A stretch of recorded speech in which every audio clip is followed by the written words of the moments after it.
Hello, everybody. My name is Brian, and today what we're going to be doing is we're going to be taking a look at three theories, and I'm going to provide you a little story time on how I've applied these three theories to communication.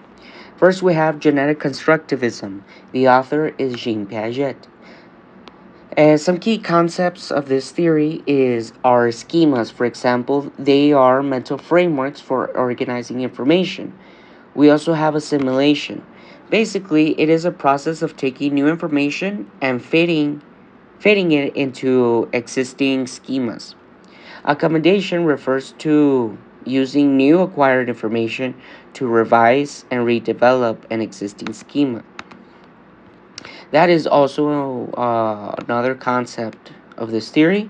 With this theory, we also have the stages of development, and these are different phases of cognitive growth.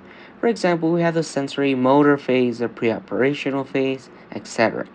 Some influences that this theory has had in education is that it emphasizes active learning and development through appropriate practices, and it ensures the instruction to students using cognitive stages and taking into consideration the individual's needs based on their stages of development.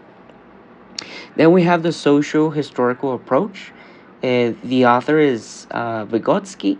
Some key concepts are the zone of proximal development, also known as the ZPD. Basically, it's tasks that learners can do with help, so with guidance of a teacher. We also have scaffolding, which is support by providing to help learners with their ZPD, and the cultural tools, which are language, symbols, and other aids for cognitive development. The influence that it's had over the educational period is that it focuses on collaborative learning, scaffolding support, and integrating cultural tools in teaching. So, this current theory provides us many tools to help with teaching. And we also have the cultural psychology, which is the author was mainly Jerome Bruner, but we also have to take in consideration that there are multiple scholars who also impacted this theory or completed this theory, but he is the one that is most influential. Some key constructs that we have are the social constructivism, which is knowledge is constructed through social interactions and cultural context. So, based on the context of a student and based on their social interactions within the classroom, that's how they are going. Those are some aspects that are going to influence the student in learning. We also have modes of representation, when basically it means various ways of knowledge is represented through language and symbols. And we have the spiral curriculum, which is revisiting concepts at increasing complexity. Spiral curriculum basically tells us that learning is not a chart that just goes up and goes down. It is a spiral. So basically, sometimes you are going to go back. You can go back to learning something that you thought you already knew. Sometimes we have to keep practicing, because if we lose that practice, then basically we're going to lose that information, and the spiral tells us that we would go back. So we have to keep practicing information that we think we know so that we don't forget it.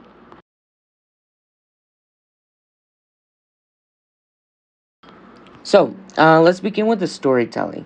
I'm going to begin with genetic constructivism, using it with communication. Yesterday in class, we used genetic constructivism to help students learn new vocabulary and storytelling. I gave them a set of pictures related to a story, and the pictures had a lot of meaning actually. I asked them to arrange it in all the pictures in any order that they wanted. As they worked, I encouraged them to create a story based on their arrangement. By doing this, the students use their existing schemas and experiences to interpret and organize the images, gradually constructing their understanding of how narrative structures work. As they shared stories, I also introduced more vocabulary and concepts, and this helped to refine and expand their schemas through their processes. And it was very interesting because all the students were able to tell me a different story each based on their interpretation. We also used social historical approach in another class. In our last class, we focused on creating a group story as well. I applied the social historical approach by having students work together to develop their story. At first, I guided them with prompts and provided support as they crafted their dialogues. As the students became more confident, I stepped back and let them take control of the story. This allowed them to learn from each other and use tools like story maps to help structure their narrative. As well, they had to work with their social cultural context. They had to work with other students. They had to collaborate with each other, so they started to see each other's points of views, and this gained them more knowledge and new perceptions of their peers.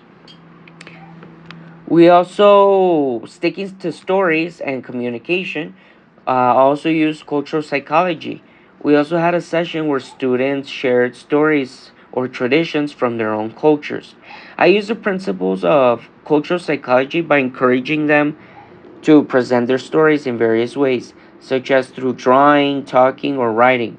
We revisited these cultural stories several times throughout the year, asking students to compare them or work on group projects based on what they shared. This made our language lessons more engaging and allowed students to connect their personal experiences to our learning activities. It was very fun because, based on our cultures, because I have students from different cultures, from Asia, from Mexico, from the US. They all told me legends, and all these legends have a little pieces of their culture. For example, some students also added some words like dumplings, which is food from their country, tamales, which is food from another student's country. So a bunch of pieces of culture got together into one room, and it was amazing to see how cultural psychology was able to help us create these type of activities. And that's it, guys. Thank you for listening in. I hope you enjoyed today's video. Bye bye.